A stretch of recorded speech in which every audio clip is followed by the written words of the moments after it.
4월 20일 주일 이른 아침입니다. 오늘 말씀 읽기 본문은 예레미야 20장입니다. 본문을 다음 4단락으로 나눌 수 있겠습니다. 첫째는 1절 이하 6절 예레미야와 바스훌, 둘째는 7절 이하 9절 거절할 수 없는 선지자로서의 사명, 셋째는 10절 이하 13절 선지자의 하나님 고백, 마지막 네 번째는 14절 이하 18절 선지자의 탄식.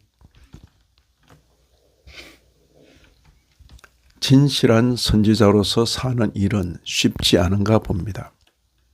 종교 사회인데도 선지자가 당시 종교 지도자로부터 이런 봉변을 당할 수도 있었구나 하는 것을 느끼게 됩니다. 바스훌은 여호와의 성전의 총감독이었습니다. 그가 예레미야의 예언을 듣고 예레미야에게 몹쓸 짓을 했습니다. 2절에 이에 바스훌이 선지자 예레미야를 때리고 여호와의 성전에 있는 베냐민 문 위층에 목에 씌우는 나무 고랑으로 채워두었더니, 목에 씌우는 나무 고랑은 중죄인을 다룰 때 쓰는 도구가 아닙니까? 다음 날 풀어주었는데 선지자가 평화라는 뜻의 바스훌을 사방으로 두려움이라는 뜻의 마골 밑사빕으로 바꾸어 불렀습니다.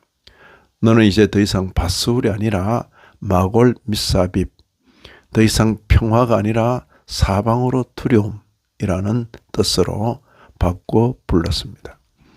4절을 보시면 보라, 내가 너와 내 모든 친구에게 두려움이 되게 하리니 그들이 그들의 원수들의 칼에 엎드러질 것이요 내 눈은 그것을 볼 것이며 내가 온 유다를 바벨론 왕의 손에 넘기리니 그가 그들을 사로잡아 바벨론으로 옮겨 칼로 죽이리라.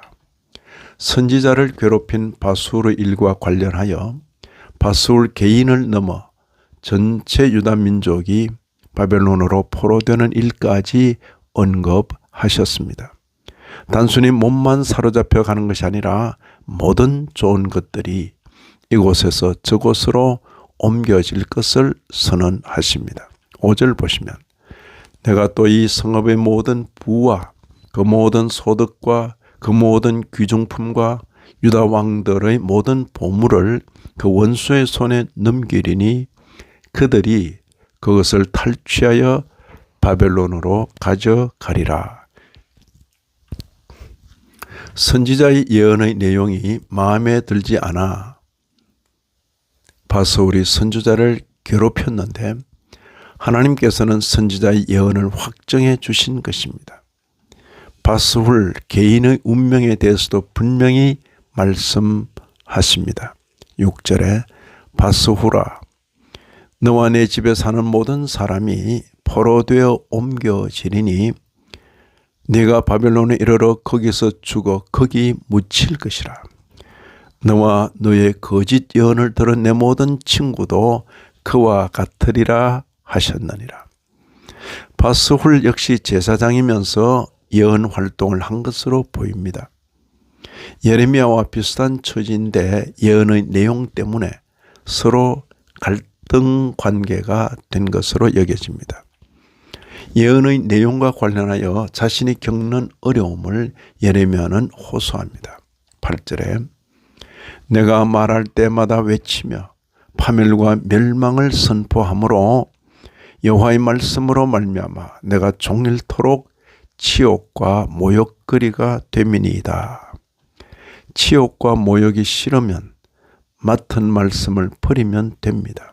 하지만 선지자는 그렇게 할 수 없다고 말합니다. 9절에 내가 다시는 여호와를 선포하지 아니하며 그의 이름으로 말하지 아니하리라 하면 나의 마음이 불붙는 것 같아서 골수에 차무치니 답답하여 견딜 수 없나이다. 선지자는 힘들고 어려워 정신을 잃을 것 같은 현실에서도 여호와를 의지하여 사명을 감당하고자 합니다.